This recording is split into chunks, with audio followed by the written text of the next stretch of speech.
ketika pemilu kita hubungkan dengan DOB, maka di situ ada beberapa kekosongan instrumen hukum dan kita lagi butuh payung hukum terkait dengan data pemilih di Tembagapura. Karena di sana kendalanya adalah banyak karyawan yang ber-KTP luar, tetapi ketika pada saat mau pencoblosan mereka maunya milih gitu loh. Amolongo Nimo Witimi, selamat datang dan selamat bergabung di podcast Salam Papua. Media yang selalu memberitakan secara kritis, objektif, akrab, dan bermartabat. Topik yang akan kita bahas pada sore ini terkait dengan tahapan pemilu serentak tahun 2024. Berkaitan dengan topik yang kami bahas pada sore hari ini, di sini di studio podcast Salam Papua kita sudah hadirkan 3 narasumber sekaligus yang berkaitan dengan pelaksanaan pemilu tahun 2024 tentunya. Yang pertama ada Pak Ketua KPU Mimika, Pak Indra Bangola, selamat sore. Selamat sore Ya. Pak. Ada juga Kepala Bidang Pengelolaan Informasi dan Administrasi Kependudukan di Dukcapil Kabupaten Mimika, Pak Amirullah. Ya, selamat sore. Sore Pak. Ya.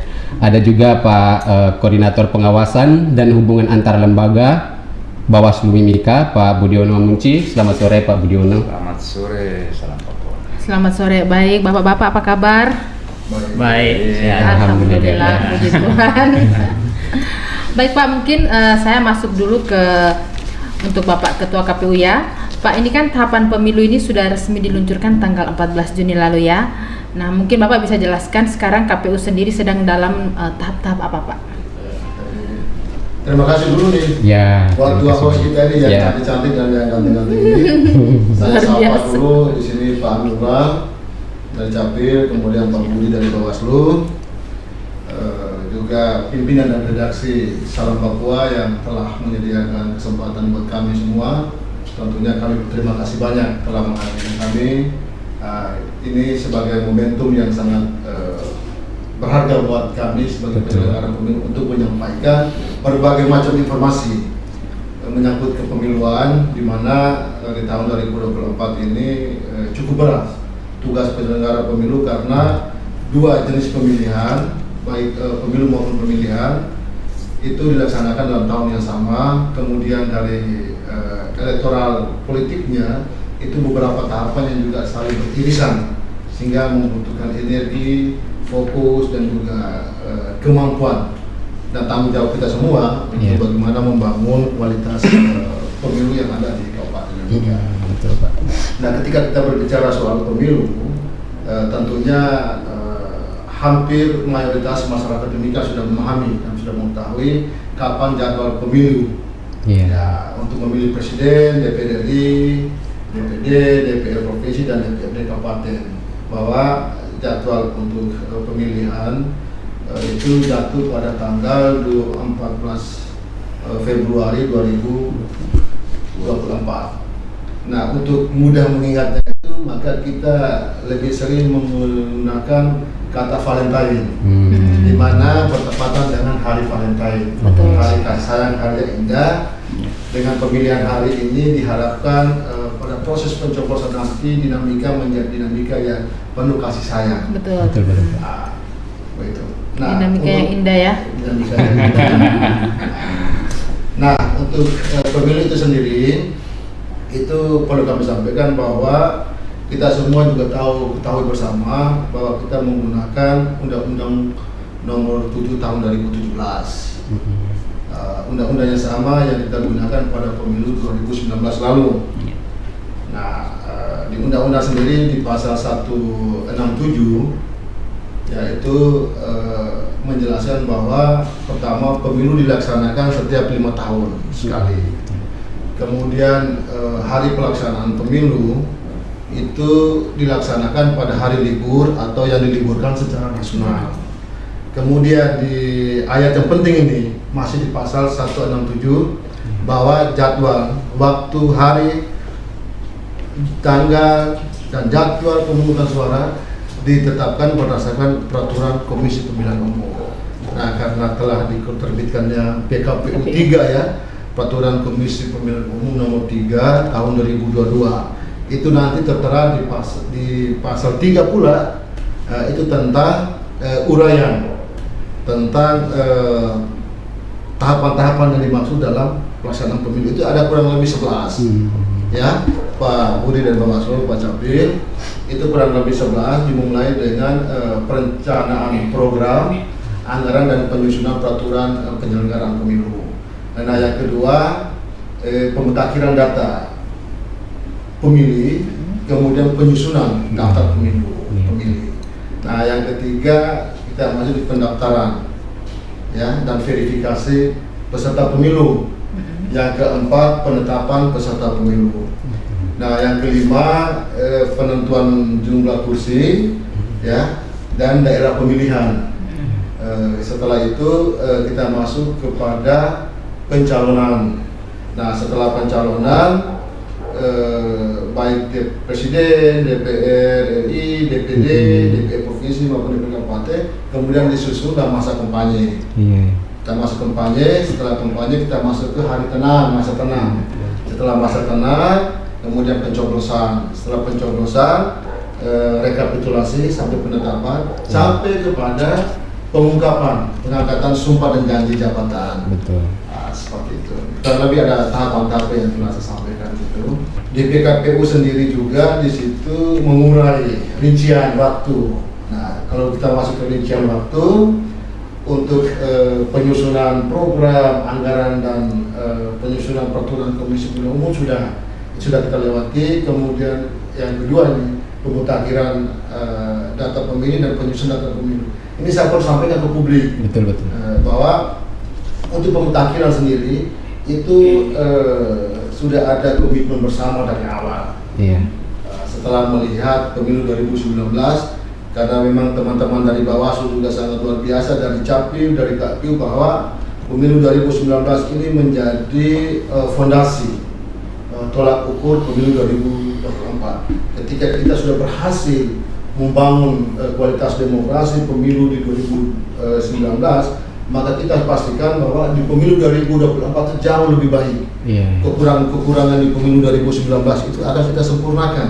Yang namanya manusia mungkin tidak sempurna mungkin, tetapi akan jauh lebih baik dibanding pemilu-pemilu sebelumnya. Nah, bahwa dengan komitmen bersama itu dari Bawaslu, dari Capil, dari KPU, sehingga dari tahun 2000 bahkan itu tiap bulan KPU, Capil, dan Bawaslu melakukan pencermatan. Itu tiap bulan. Jadi data yang dimiliki oleh Bawaslu, data yang ada di Capil, data yang dimiliki KPU itu disinkronkan tiap bulan. Dan tiap bulan kita melakukan pencermatan sehingga data-data yang memang ada data baru, potensi pemilu baru, atau yang sudah tidak memenuhi syarat, ya kita langsung sinkronkan. Dan tujuannya apa? Memelihara dan melindungi hak politik warga dan masyarakat kita yang ada di Kabupaten Mimika. Nah, itu kita lakukan itu sejak sampai hari ini. Dan bahkan di minggu lalu di Horizon juga kita lakukan setelah selain dari pencermatan, KPU dan Bawaslu Capil melakukan rapat koordinasi. Nah, rapat koordinasi itu tiap bulan dengan melibatkan peserta pemilu. Pimpinan-pimpinan partai politik kita undang tiap 3 bulan sekali bersama stakeholder yang ada, Forkopimda yang ada, untuk kita laporkan bahwa tiap bulan pencermatan yang kami lakukan antara Bawaslu, Capil dan KPU selama 3 bulan ini seperti ini, dan itu kita laporkan untuk mendapatkan tanggapan dan masukan-masukan dari peserta pemilu dan pimpinan partai politik yang ada di Kabupaten Mimika plus Forkopimda yang kita undang. Nah, untuk pemutakhiran data pemilih sendiri itu kita mulai dari sebenarnya adalah itu mulai dari 4 Oktober 2022 sampai 21 Juni. Tetapi itu tahapan yang memang nanti dirapikan dengan melibatkan banyak unsur. Dari partai politik apa semua, masyarakat dan lain sebagainya. Tetapi sebenarnya kita sudah melakukan ada tahapan melalui ketika kita lihat dari rincian-rincian itu. Kemudian untuk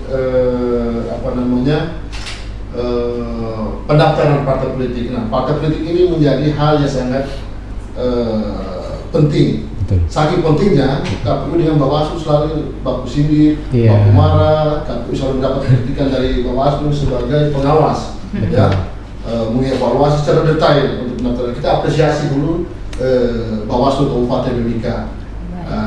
Kita melihat bahwa ada etikat yang sangat kuat di sana, bahwa KPU harus lebih betul-betul maksimal dalam memberikan pelayanan khusus terhadap informasi-informasi terkait dengan pendaftaran partai politik. Nah, pendaftaran partai politik itu nanti kita memulainya, sebenarnya tahapan sudah jalan di tingkat pusat.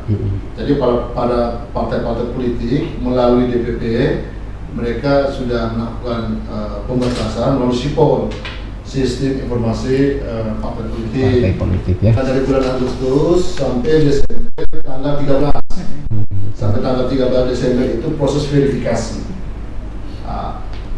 Kemudian pada tanggal 14 kita tetapkan, KPU menetapkan partai-partai mana yang dinyatakan lolos verifikasi dan sebagai peserta pemilu untuk pemilu 2024. Itu di tanggal 14 Desember. Nah, setelah kita melakukan verifikasi partai, nah kita kembali menyusun dapil dan jumlah kursi. Nah, dapil dan jumlah kursi itu kita mulai di tanggal 14 Oktober sampai tanggal 9 Februari. Ya, itu untuk dapil dan jumlah kursi. Setelah dapil dan jumlah kursi sudah, maka masuk dalam tahapan pencalonan. Jadi mulai dari DPD dulu. Di tahun ini, tahun 2022 itu DPD duluan. Nah, DPD duluan itu mungkin karena syarat-syarat yang harus dipenuhi oleh seorang calon anggota DPD itu sangat berat, sementara dokumen-dokumen yang perlu disiapkan ketimbang dari partai politik. Nah, itu mulai kita startnya mulai dari bulan Desember itu sampai tanggal 25 November 2023. Ya, itu untuk jadwal untuk DPD. Nah, untuk DPR RI, DPR provinsi dan DPR kabupaten kota, DPD kita mulai dari tanggal 6 Desember sampai 25 November. Nah, untuk DPR RI, Dewan Perwakilan Rakyat, itu kita mulai di tanggal 24 April sampai 25 November. Ya, itu sama. Untuk presiden sendiri nanti di tanggal 19 Oktober, berakhir di tanggal 25 November. Nah, setelah ditetapkan, maka kita masuk kepada masa kampanye. Nah, masa kampanye ini semua sama.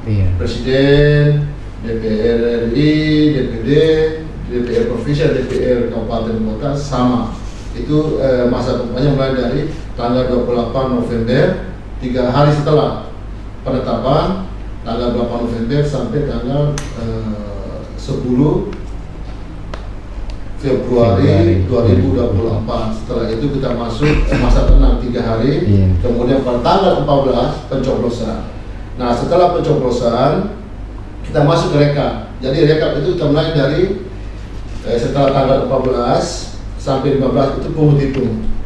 Nah, kemudian tanggal 15 sampai tanggal 20 Mei ya itu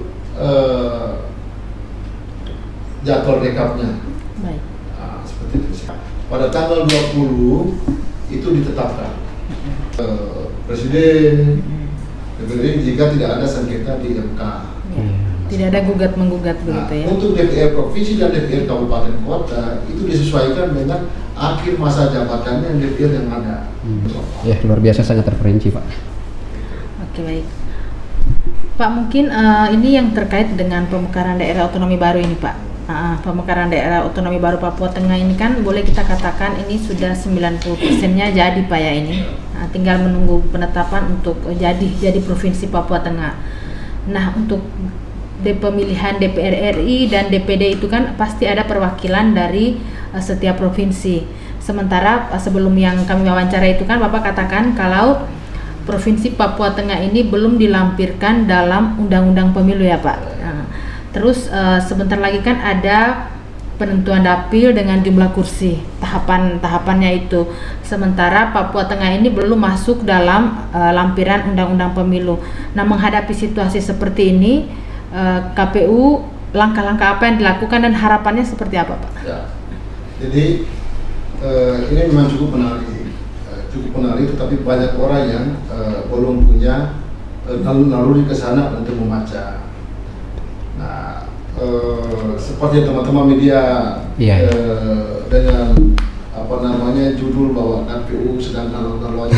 Sebenarnya bukan sedang galau-galaunya KPU-nya, tetapi pertama konsekuensi elektoral politik bahwa untuk Papua ini kita tidak bisa hindari lagi. Ini barang sudah nyata. Yang lagi polemik ini kan ibu kotanya. Nah, saya mau sampaikan bahwa ibu kota yang di Timika ataupun di mana saja tidak mempengaruhi. Karena rancangan RUU-nya sudah ditetapkan. Artinya tidak mempengaruhi proses pemilu tetap jalan. Ibu kotanya di mana-mana pun pemilu tetap jalan. Nah, oleh karena itu yang justru galau itu tokoh-tokoh politik kita yang ingin menyiapkan diri untuk menjadi dari awal sebagai caleg untuk provinsi. Betul. Nah, ini kan lagi gampang-gampangnya, sehingga setelah kita pelajari, kita dalami, memang ketika pemilu kita hubungkan dengan DOB, maka di situ ada beberapa kekosongan instrumen hukum dan kita lagi butuh payung hukum.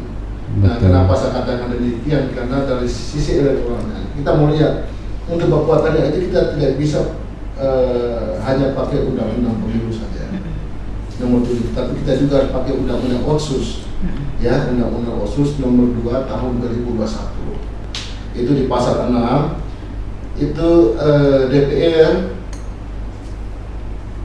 Provinsi Papua terdiri dari DPR provinsi yang dipilih melalui pemilihan umum dan DPR provinsi yang diangkat dari unsur orang asli Papua. Seperti pembagian misalkan suku Kamoro berapa, Amome berapa dengan Papua lainnya. Itu saya tidak punya kapasitas untuk menjelaskan itu, karena itu kembalikan kepada pemerintah. Nah, saya kembali lagi tentang Papua Tengah. Nah, memang banyak beberapa lampiran, banyak beberapa poin yang memang harus dipercepat. Undang-undang pemilu ya itu di undang-undang pemilu itu di pasal 186 ya. Undang-undang pemilu 7 tahun 2003 di pasal 186 jumlah DPR RI ditentukan 175 kursi. Nah, itu artinya bahwa secara argumentasi politik, argumentasi hukum, Papua Tengah ini belum masuk di dalam itu. Belum ada. Sama halnya dengan DPD, sama halnya dengan DPR provinsi. Di DPR provinsi ini itu ditetapkan bahwa jumlah kursi DPR provinsi Papua sebanyak 55. Dari 55 itu kemudian dibagi dalam 7 dapil. Nah, masalahnya di mana? Nah, di Papua Tengah sendiri kemarin itu Timika kemarin itu kan dapil 3. Nah, dapil 3 kemarin itu cuma 6 kabupaten. Nah, sementara di provinsi Papua itu ada tambahan 2 kabupaten, Puncak dan Puncak Jaya. Nah, Puncak dan Puncak Jaya ini di pemilu 2019 dia masuk di dapil 3. Ini kan persoalan. Nah, sehingga depan itu harus lebih kita butuh payung hukum sebagai instrumen untuk menjaga kekosongan. Betul. Karena biar bagaimanapun yang dikerjakan KPU harus ada hukumnya, Pak ya. Luar biasa. Baik Pak, mungkin sebelum kita ke Bapak Budi dengan Pak Amirullah, mungkin Pak bisa jelaskan dulu sedikit mengenai DPB, DPS dan DPT. Bisa menjelaskan sedikit mengenai itu Pak? Ya, DP apa DPD ya? Data pemilih berkelanjutan, DPS dan DPT. Ya, data pemilih berkelanjutan itu yang sementara kita lagi gencar-gencarnya ini. Iya. Di backup oleh Capil dengan sekian banyak aplikasi ya, Orlando dan lain sebagainya. Itu tujuannya untuk bagaimana menjaring orang yang sudah wajib EKTP Betul. tetapi belum melakukan rekaman itu direkam. Sehingga ketika sudah direkam secara otomatis nanti kita masukkan ke dalam DP kita. Nah, data pemilih berkelanjutan itu artinya pemutakhiran ya, itu dilakukan pendataan, dilakukan secara berkesinambungan. Nah, tetapi untuk daftar pemilih sementara itu tadi yang saya sampaikan itu nanti sampai Juni ya, kemudian Juni baru kita dari data-data ini nanti kita tetapkan. Iya. Karena untuk pemutakhiran untuk data ini berlanjut sampai pemilu, 1 hari sebelum pemilu ya, itu pasti akan berlanjut. Kenapa? Karena misalnya kita tetapkan 2 bulan, 3 bulan sebelum pencoblosan, tetapi ternyata itu mungkin mereka baru berusia 16 tahun, 10 bulan. Iya. Sementara terlanjur kita sudah tetap. Berkelanjutan itu maksudnya DPT kita sudah tetapkan, tetapi masih membuka ruang potensi ada pemilihan. Betul. Yang pas hari H genap berusia 17 tahun. tahun. Iya. Nanti Pak Budi di sini, Pak Budi bisa juga ikut menjelaskan. Baik, mungkin saya ke Pak Amirullah dulu, Pak. Ini terkait dengan data pemilih untuk mengejar target yang 17 tahun supaya bisa menggunakan hak pilihnya. Itu langkah-langkah apa, Pak, yang dilakukan oleh Disduk Capil sekarang? Ya, terima kasih atas waktu yang diberikan. Langkah-langkah kami yang sudah lakukan itu, kami pasang jaring di kelurahan, di distrik, dan di rumah sakit. Ada beberapa tempat itu yang kami pasang jaring di situ. Artinya di situ kami pasang peralatan. Jadi orang yang sudah 17 tahun dia tidak perlu lagi ke kantor dinas kependudukan karena jaraknya jauh. Dia macam contohnya di distrik Wania. Di situ sudah ada perekaman KTP, pencetakan KTP dan pembuatan dokumen kependudukan. Artinya itu semua dokumen diproses di situ sama dengan dokumen yang ada di Dukcapil prosesnya. Demikian juga di kantor distrik Mimika Timur, kantor distrik Mimika Baru, Kampung Limo Asri Barat, dan Kampung di Kelurahan di Monorama ada semua di situ. Terus ada juga di distrik Tembagapura. Jadi itu langkah-langkah yang kami sudah lakukan. Jadi masyarakat tidak perlu jauh-jauh lagi ke sana karena selama ini kan warga bilang kita mau ke dinas kependudukan perekaman sangat membutuhkan dana, biaya transportasi, biaya ojek. Syukur-syukur kalau sampai di sana bisa jadi 1 hari karena namanya kita kerja dengan jaringan kadang error semua. Tapi syukur alhamdulillah karena kita sudah pasang peralatan di situ dan selama ini lancar-lancar saja, tidak ada mengalami hambatan. Berarti sistem jemput bola ya, Pak? Ya, sistem jemput bola. Nah, ke depannya nih sekitar kalau anak-anak sudah masuk sekolah nanti nih, kita akan rencanakan juga melakukan perekaman KTP anak-anak yang pemilih pemula. Di aplikasinya kami sudah sistem juga ada di aplikasi kami itu sudah ada tersedia tersaring anak-anak yang 17 tahun pada saat hari H pemilih itu nanti. Itu sudah ada 16 tahun sekian, itu bisa kita rekam. Bisa rekam ya, bisa tapi rekam. Nanti dikeluarkan KTP-nya saat dia berusia 17 pada tahun. 17 tahun. Nah, itu. Luar biasa. Berarti kalau untuk Pak Budiono ya, Pak dari Bawaslu, pengawasannya seperti apa, Pak, untuk data pemilih berkelanjutan ini?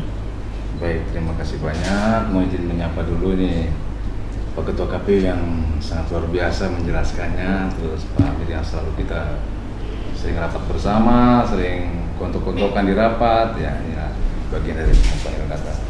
Terima kasih juga buat Salam Papua ini sudah memfasilitasi kita untuk ini bagian dari sosialisasi. Jadi terkait dengan apa yang Bawaslu Mimika sudah lakukan terkait dengan pencatatan data tadi, Bawaslu Mimika sangat konsen sekali terhadap daftar pemilih.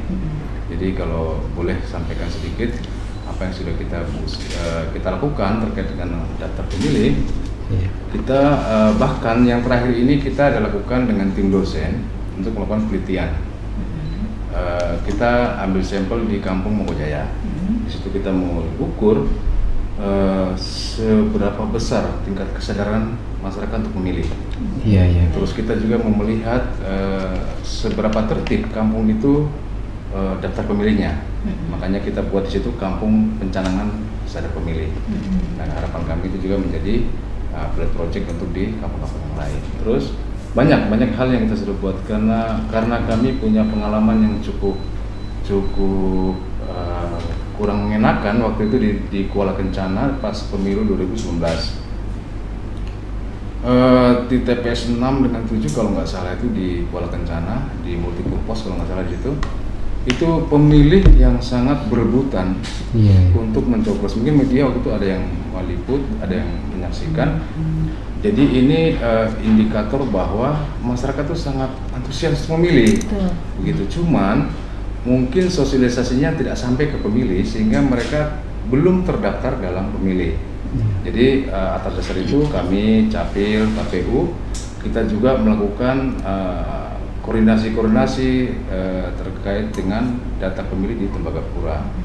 Karena di sana kendalanya adalah banyak karyawan yang ber-KTP luar, tetapi ketika pada saat mau pencoblosan mereka maunya milih gitu loh. Jadi banyak konflik walaupun tidak terjadi kekerasan, tapi ada konflik gesekan-gesekan.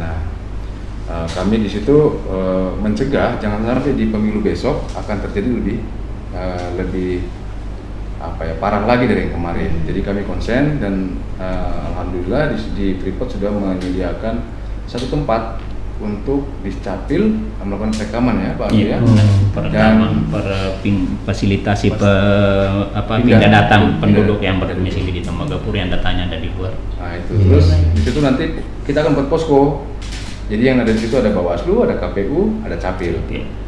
Jadi data yang kami terima ini berkaitan dengan data pemilih. Ini juga bagian penting, siapa tahu ada pemirsa yang dari karyawan PT Freeport.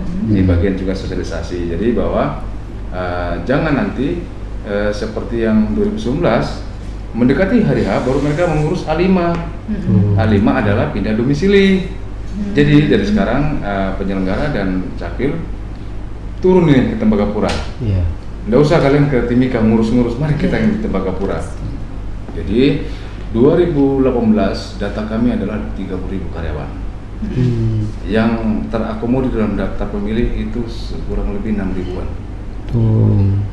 2019 data yang kami peroleh adalah 23 ribuan. Nanti kita cross-check data itu lagi. Yang terakomodir dalam daftar pemilih sekitar 5 ribuan.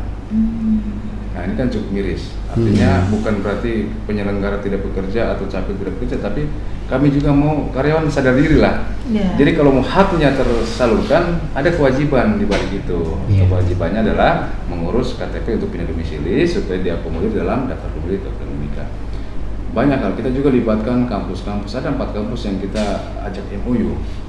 Di setiap kegiatan selain sosialisasi terhadap mahasiswa, kami juga bersama mahasiswa turun ke lapangan untuk acak. Kita misalnya kompleks A, kompleks B kita cek di sini berapa orang, kita cek di daftar pemilih, ada aplikasi yang dari KPU, produk KPU, kita bisa mengecek aplikasi tersebut, bisa memastikan bahwa orang ini terdaftar atau belum. Kalau belum, nanti kita rekomendasikan kepada KPU, nanti KPU bersama kita, Capil, kita cermati bersama. Jika itu belum terdaftar, kita KPU akomodir dalam daftar pemilih. Jadi beberapa itu yang kita sudah lakukan terkait dengan daftar pemilih. Tapi saat ini kita sangat konsen terhadap daftar pemilih di Tembagapura.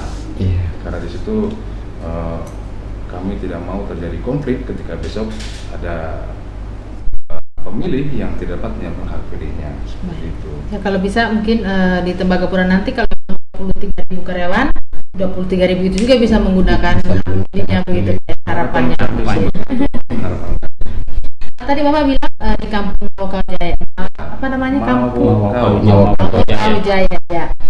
Itu kan ada pengamatan ya, atau pengamatan atau apa itu?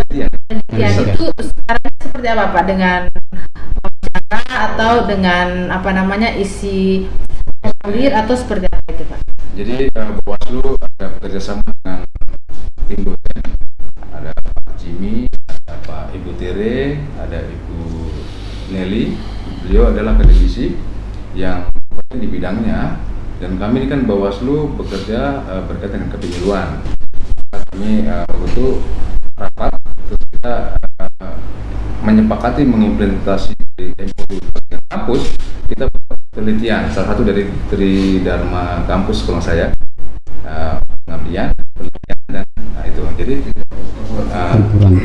Jadi akhirnya kita membuat penelitian, metodenya yang tentukan adalah dari tim akademisi dosen. Jadi kita menggunakan metode kualitatif. Gitu. Jadi bekerja sama dengan mahasiswa turun ke lapangan dan mereka menginterview beberapa, ada kuesioner yang harus diisi seperti itu, kemudian dianalisa dan segala macam. Saat ini lagi proses. Harapan kami ke depan itu dari penelitian tersebut nanti ada beberapa rekomendasi yang bisa dilakukan oleh KPU dan Bawaslu. Yeah.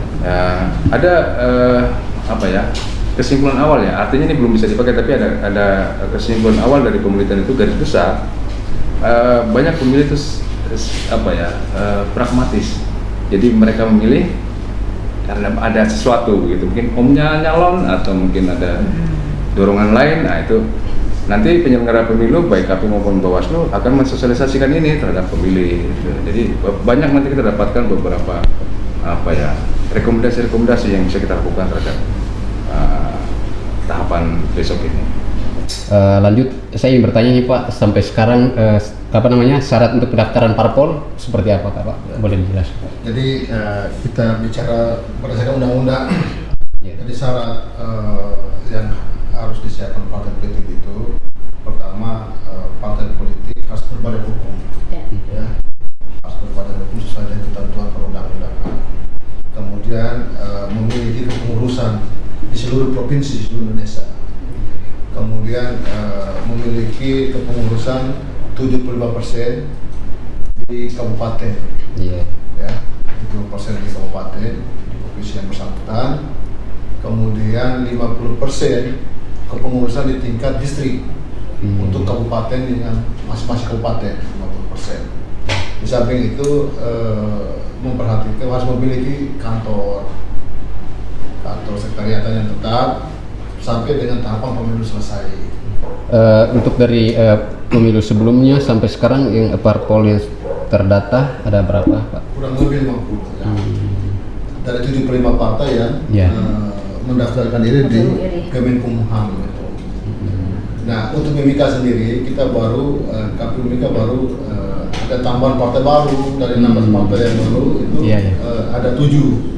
Itu Partai Ibu, Partai Umat, Partai Emas, Partai Gelora, Partai Prima, Partai PCI dan Partai Buruh. Nah, ini 7 partai yang baru yang baru melapor lah istilahnya, baru melapor ke KPU ya. Pendaftaran parpol ini sampai kapan Pak Patus? Nah tahapan untuk pendaftaran verifikasi sampai penetapan itu kita mulai di Agustus. Nah Agustus ini sudah melakukan, KPU sudah melakukan verifikasi sampai tanggal 13 Desember 2022. Nah pada tanggal 14 KPU menetapkan partai-partai mana yang dari hasil verifikasi yang dinyatakan lolos, ditetapkan sebagai peserta pemilu untuk pemilu 2024. Itu di tanggal 14 Desember. Siapa? Izin yang berikutnya mungkin bisa dijawab sama Pak Budiono. Urusan terkait dengan DPT sekarang sudah seperti apa Pak? Apakah sudah clear atau masih berlanjut? Oke, baik. Saya ingin bercerita sedikit terkait dengan DPT. Tadi Pak Ketua sempat singgung terkait DPT. Ibu Evi tadi ya sempat singgung terkait DPT. Jadi proses DPT itu daftar pemilih tetap. Iya. Proses menuju DPT itu ada namanya DPS. DPS itu DPT pemilu atau pilkada terakhir. Itu jadikan DPS. Nah dari situ disandingkan dengan DP4, kemudian diturunkan melalui tahapan coklit. Pernah dengar ya, pencocokan penelitian oleh PPDB. nanti kembali ke KPU Kabupaten, baru ditetapkan di DPT lagi untuk pemilu terakhir gitu. Jadi untuk saat ini angkanya dikoreksi kalau salah 221.085 kalau nggak salah begitu ya terakhir ya di pemutaran terakhir kemarin. Jadi dari kita sudah sampaikan banyak hal bahwa KPU Mimika dengan Bawaslu melakukan pemutahiran setiap bulan. Informasi saja kemarin KPU dan Bawaslu melakukan pencermatan hasil data padan KPU RI dengan data Mendagri dan BPS. Jadi ada beberapa rekomendasi dari KPU RI yang kita lakukan juga untuk membersihkan data-data yang tidak valid. Itu juga kita lakukan. Jadi harapan kami ke depan itu DPT Mimika ini lebih bersih, lebih berkualitas seperti itu. Kami ini KPU Bawaslu tidak mau kejadian di satu kabupaten di Papua juga ini yang kasusnya cukup mencuat terkait itu. Jadi kami sangat konsen terkait dengan daftar pemilih begitu. Dan harapan kami juga di sini calon peserta pemilu, bakal calon lah ya, karena belum ditetapkan jadi bakal calon juga ikut berkontribusi untuk menentukan DPT ini juga. Itu seringkali penyelenggara pemilu ingatkan pada saat rapat-rapat koordinasi, karena pemilih itu kan konstituennya mereka nih sebenarnya. Dan harapan kami ya dengan media ini partai politik bisa lebih lagi care terhadap data pemilih gitu. Pak izin kita juga dengar informasi bahwa terkait dengan adanya DPT siluman gitu Pak. Kira-kira serem nih kalau siluman serem nih. Kira-kira apa upaya dari Bawaslu termasuk KPU juga mungkin untuk mengantisipasi hal itu? Ya, ini soal siluman dan siluman ya. Itu awalnya kayak misteri-misteri semua. Bicara yang horor-horor, siluman. Swangi gitu ya. Jadi yang biasa itu TPS siluman. Iya. Nah, tetapi ada juga pemilih siluman. Iya. Pemilih siluman. Nah itu bukan isu atau wacana ya. Istilah itu muncul di pemilu-pemilu sebelumnya. Iya. Nah, terakhir di 2019 juga istilah itu masih muncul di permukaan. Nah, KPU Kabupaten Mimika seperti tadi kita jelaskan bersama Bawaslu dengan Capil, BPS kita sudah komitmen bahwa entah publik melihat seperti apa pemilu 2019, tetapi kami merasa bahwa yang untuk kesempurnaan itu milik Tuhan. Tetapi upaya maksimal telah kami berikan di pemilu 2019 dan alhasil dalam proses penyelenggaraan sampai penetapan itu dia berjalan sesuai dengan koridor hukum dan aturan kepemiluan. Nah, tetapi tingkat kepuasan itu tidak berhenti di situ. Betul. Di pemilu 2019 saja banyak hal yang kita torehkan demi kemajuan dan kualitas politik demokrasi kita di Kabupaten Mimika. Nah, sudah barang tentu pemilu 2024 itu akan jauh lebih baik. Nah, memang kekurangan kita kemarin itu di bagian DPT. Nah, memahami akan hal itu, maka di tahun 2020 Bawaslu, KPU dan Capil kita MOU bahwa pertama penurunan DPT itu tidak berpengaruh pada jumlah kursi. Jumlah kursi di suatu daerah pemilihan ditentukan dari jumlah penduduk, bukan jumlah DPT. Ini harus dipahami oleh publik. Jangan sampai tiba-tiba mengalami penurunan ini, kemudian stigma lagi muncul. Ada bahwa apa? Kalau DPT tidak turun berarti kursi kita berkurang. Tidak seperti itu. Karena penentuan jumlah kursi itu tidak dilihat dari besar kecilnya DPT, tetapi dilihat dari jumlah penduduk. Nah, jika misalnya DPT ke depan turun, tetapi jumlah penduduk kita itu masih memungkinkan bahwa jumlah kursi kita masih 35 dan bahkan berpotensi untuk naik ketika perekaman dilakukan, giat-giat yang dilakukan oleh Capil ini terus mendapatkan dukungan dari semua pihak, itu bisa. Nah, dengan itu maka sejak tahun 2020 itu kita melakukan pencermatan. Seperti tadi saya jelaskan awal, pencermatan itu tiap bulan malah. Jadi perkembangan dinamisasi data tiap bulan masuk, mulai dari orang meninggal, perekaman baru, pindah domisili. Pindah domisili apakah pindah masuk dari luar masuk ke Timika ataukah dari Timika keluar. Nah, itu kita langsung sinkronkan langsung. Sehingga yang pindah keluar sudah pindah domisili kita keluarkan.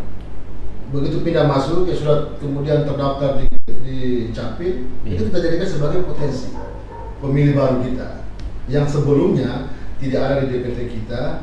Pemilu 2019 misalnya dia pilih di Nusa Tenggara Timur, dia pilih di Kalimantan atau pilih di Jawa, tetapi untuk tiba-tiba dalam perjalanan dia pindah. Di sini ada urusan kerja, kawin dan lain sebagainya, ya itu dia pindah domisilinya, itu kita jadikan sebagai potensi pemilih pemula kita. Nah, itu sejak tahun 2020, sudah berapa tahun ini. Nah dan tidak berhenti di situ. Setiap bulan pencermatan, Bawaslu Capil, KPU melakukan sinkronisasi. Per 3 bulan kita kumpulkan peserta pemilu dari pimpinan-pimpinan partai politik, semua stakeholder TNI, Polri, Forkopimda yang ada kita kumpulkan untuk kita laporkan kembali bahwa selama 3 bulan ini perkembangan data kita seperti ini. Dari bulan pertama, bulan kedua, bulan ketiga seperti ini kedudukan data kita. Sehingga untuk urusan DPT semua partai politik sudah mengikuti sedari awal, sehingga kemarin dengan adanya penurunan mereka tidak kaget. Nah, dilihat dari grafik kurva elektabilitas data kita ini, maka memang cenderung mengalami penurunan. Nah, pertanyaannya, kok data sebelumnya untuk bulan Maret itu di angka 223, 132, itu di bulan Maret. Nah, tetapi pas di bulan Juni ya, di bulan Juni ya, di bulan Juni turun menjadi 221.084. Nah, itu sekitar 2000-an. Nah, itu dikarenakan bahwa belum sampai sebulan ini, di beberapa waktu 2 mingguan lah yang lalu, KPU RI seperti tadi dijelaskan oleh saudara Budi dari Bawaslu, bersama Dirjen Dukcapil ke Mendagri sama Bawaslu melakukan pemadanan data. Jadi data yang KPU punya, data yang Capil punya yang di-offer ke sana, itu kemudian dikonversikan, dipadankan. Nah, hasil pemadaman itu ditemukan 2.000-an orang yang meninggal, itu periode semester kedua tahun 2021. Nah, kenapa hal itu terjadi? Karena untuk urusan orang meninggal ini, yang punya kewenangan dan otoritas untuk mengatakan orang sudah meninggal atau belum, itu dibuktikan dengan akta kematian misalnya. Dan itu harus dilapor ke Kesbang dan Kesbangtap. Nah, kenapa tiba-tiba muncul angka banyak begini? Saya juga perlu jelaskan supaya jangan salah tafsir. Bahwa memang ada aturan kependudukan. Bahwa memang untuk melindungi dan menjaga privasi dan privasi dan menjaga dan melindungi pribadi identitas orang, itu maka tiap 6 bulan perekaman dan lain sebagainya itu tidak langsung kasih ke KPU, itu langsung dikasih ke Mendagri. Nanti tiap 6 bulan baru Mendagri rilis. Jadi data terakhir itu data untuk semester kedua 2021, karena semester pertama kan Juni, semester kedua Desember 2021 itu yang baru masuk, sehingga di situ kita temukan selama itu orang meninggal. Nah, kenapa perlu pemadanan itu? Karena Dirjen Dukcapil dia punya wilayah dan jaringan lebih detail. Nah, misalnya begini, dia bisa temukan data ganda antar kabupaten, bahwa si A ini ternyata terdaftar di kabupaten sebagai penduduk di Kabupaten Paniai, atau Paniai di Kabupaten Diai atau Dogiai. Tapi di Timika juga dia terdaftar di kependudukan. Nah dari situ yang dimaksudkan dengan data ganda antar kabupaten. Ada juga ganda antar distrik. Nah, sebelumnya dia bikin KTP di Miru misalnya. Tetapi dalam perjalanan mungkin dia bikin rumah di SP4 sehingga distriknya berubah menjadi Wania. Seperti itu. Jadi hal-hal seperti biasa sehingga masih dinamisasinya masih normal. Nah, tetapi teman-teman KPU Bawaslu tidak jadikan itu sebagai hal yang biasa. Tetap pencermatan tetap kita lakukan, bahkan dalam minggu-minggu ini juga kita akan melakukan pencermatan kembali untuk melihat perkembangan data. Nah, untuk data ini sendiri KPU dan Bawaslu tetap bekerja dan tetap berharap bahwa nanti pasti kita akan mengalami kenaikan. Ini kan baru data kematian ini yang kita dapat dari hasil pemadanan. Nah, masih ada data-data lain dan masih diproyeksikan tahun ini 2-3 bulan ke depan itu kita mengalami penurunan. Nah, karena kita lagi melakukan verifikasi data antar kecamatan, ganda antar distrik, ganda antar kabupaten. Nah, ini yang kita masih melakukan verifikasi dan memang cukup banyak dan itu tidak boleh kaget karena tidak mungkin satu orang dia berada di 2 tempat. Misalnya ganda distrik, ya, kemudian dia ada di distrik Miru, kemudian ada di Wania. Nah, sehingga salah satu kita hapuskan. Nah, itu lagi melakukan proses verifikasi. Nah, kemudian memperhatikan elemen-elemen data. Jadi ada anomali. Data anomali itu kan data yang elemennya tidak lengkap. Nah, ada juga nama cuma huruf 2 saja. 3 huruf, ada berapa karakter saja. Nah, hal-hal seperti itu percaya dengan teman-teman Bawaslu yang ada, KPU, karena memang komitmen ini sudah dari awal, dan kami juga berharap mendapatkan dukungan dari pihak peserta pemilu, partai politik, para masyarakat luas, dan juga Salam Papua ini. Kita tidak boleh lupa Salam Papua, bahwa kita mendapatkan kesempatan di Salam Papua sangat luar biasa. Ini menunjukkan bahwa Salam Papua memiliki kepedulian dan mewujud nyatakan kontribusi dalam dunia kepemiluan itu seperti apa, dan ini nyata. Ya, terima kasih banyak Pak. Terus Pak Budi terkait DPT yang tadi Acik bilang DPT siluman ini, itu dari Bawaslu sendiri itu pengawasannya seperti apa? Oke, baik, terima kasih. Sempat shock juga saya dengar ya DPT siluman ini. Tapi mungkin yang dimaksud serem-serem begitu. Iya. Jadi yang dimaksudkan mungkin di sini adalah data yang tidak ditemukan, mungkin realnya tidak ditemukan. Jadi kita melakukan itu bagian pembersihan dari data-data yang tanda kutip dari siluman. Kita selalu lakukan dari 2018 dan itu juga yang mempengaruhi data kita itu turun terus karena tidak data yang masuk dengan data yang keluar, banyak data yang keluar dalam arti TMS yang MS sedikit, yang TMS banyak. Ada konsolidasi data dari Kemendagri itu dalam bentuk DP4. Jadi data bersih itu nanti kita akan sinkronkan dengan DPT, kemudian kita coklitkan, baru akan kembali menjadi data pemilih tetap di pemilu 2024 besok.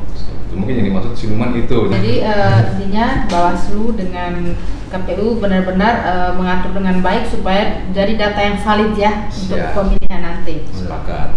Baik, Pak. Terus ini mungkin kita ke yang anggota DPR Kabupaten ya, DPR Kabupaten, DPR Provinsi yang melalui mekanisme pengangkatan ini Pak. Nah nanti mereka punya formasi di DPRD itu seperti apa Pak? Apakah mereka itu punya hak suara untuk penentuan calon bupati dan wakil bupati, dan apakah mereka bisa jadi ketua DPR? Ketua DPRD maksudnya. Pak Ketua KPU mungkin bisa jelaskan ini. Ya, jadi kalau kita bicara DPRK itu kan kita bicara undang-undang nomor 2 tahun 2021 undang-undang otonomi khusus. Kemudian korelasinya ke undang-undang ya belum ada rancang undang-undang otonomi khusus Papua Tengah ya, Papua Tengah itu di pasal 12. Ini ada tertuang di pasal 12. Nah, dari hasil pendalaman di situ dia itu akan diatur dengan peraturan pemerintahan, akan diatur tugas, fungsi, kewenangan dan hak mereka itu diatur dalam aturan pemerintahan. Pemerintah untuk DPRK ini tentunya karena bukan ranahnya KPU, karena tidak melalui proses pemilu.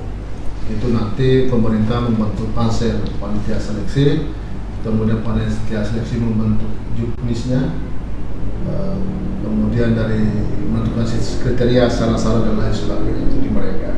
Itu urusan pemerintah, jadi ya mungkin lebih tepatnya nanti Pak Kepala Kesbang, Kepala Badan. Oke, baik, kita juga mungkin dibatasi waktu ya. Pak Ketua KPU mungkin ada pesannya Pak untuk masyarakat Mimika. Ya, bahwa untuk pemilu 2024 ini adalah milik kita semua. Dan itu yang bisa kami sampaikan. Lebih kurangnya ada hal-hal yang memang dianggap kurang lengkap dan lain sebagainya. Kita KPU, Bawaslu, tapi kami pikir kami menyediakan ruang yang banyak untuk kita diskusikan. Hanya saja kalau ngopi-ngopi itu kan kami punya keterbatasan. Tapi luar biasa Pak, sangat memberikan pencerahan sekali ke masyarakat. Baik Pak Amirullah, mungkin ada yang bisa disampaikan ke masyarakat? Iya, Bapak Ibu warga Kabupaten Mimika yang ada keluarganya sudah umur 17 tahun belum memiliki KTP, segera daftarkan keluarga kita karena KTP ini sangat penting. KTP bukan hanya untuk kebutuhan pemilu, ini bisa digunakan untuk membuka rekening, untuk BPJS Kesehatan. Alangkah naiknya kalau kita tidak punya nomor NIK, tidak memiliki KTP, baru kita jatuh sakit. Sakit itu kalau kita tidak punya KTP, mau bikin BPJS setengah mati, mau pikir biaya berobat kah atau mau pikir penyakit. Jadi alangkah baiknya dipersiapkan dari awal. Ya, itu sementara baik Pak, sampaikan. Terima kasih. Baik, terima kasih Pak Amirullah. Pak Budi, mungkin ada yang mau disampaikan? Terima kasih banyak waktunya lagi Mbak Evi sama Om Aceh yang terima kasih. Jadi Bawaslu Mimika berpesan, kami ingin menyampaikan dua hal. Yang pertama adalah berkaitan dengan memastikan diri setiap kita warga negara Indonesia yang berdomisili di Mimika, memastikan dirinya sudah terdaftar dalam daftar pemilih. Jangan sampai nanti pada saat hari H pemungutan suara Anda belum terdaftar dalam pemilih terus ngotot mau memilih. Nah, itu menjadi konflik. Yang berikutnya mungkin lebih pengen ingatkan lagi bahwa ini sudah masuk tahapan pendaftaran ya Pak Ketua ya, pendaftaran partai politik bakal calon. Masih bakal calon ini. Jadi semua pengurus partai politik di Kabupaten Mimika mulai bersiap diri melengkapi semua aturan yang ada. Misalnya kalau distrik itu kan 50% ya Pak Ketua ya, 50% dari jumlah 18 kalau di Mimika. Itu harus ada keterwakilan kantor di distrik. Di kabupaten harus ada. Nanti di situ kan ada banyak persyaratan tuh kalau verifikasi. Contohnya pengurusnya ada, SK-nya ada, KTP, kantornya ada dan segala macamnya tuh.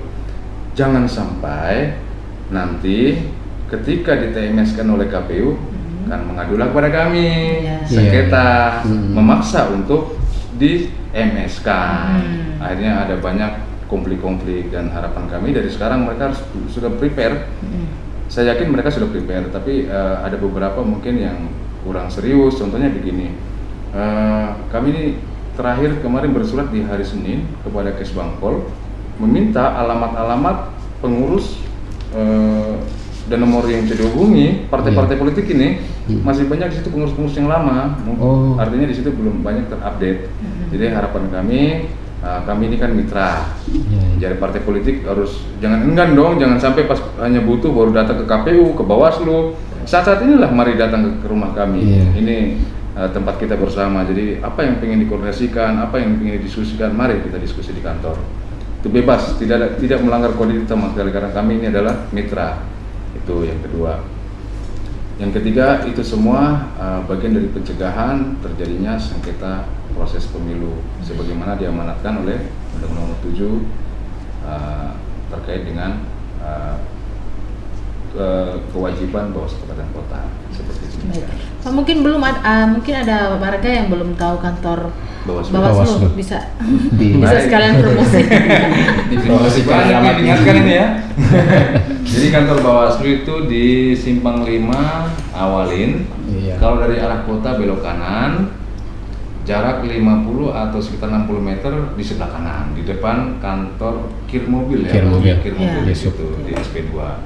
Jadi jangan enggan lah datang ke kami termasuk media. Kita tanya apa, mari kita diskusi dari awal, kita cegah jangan sampai terjadi konflik di Kabupaten Mimika ini.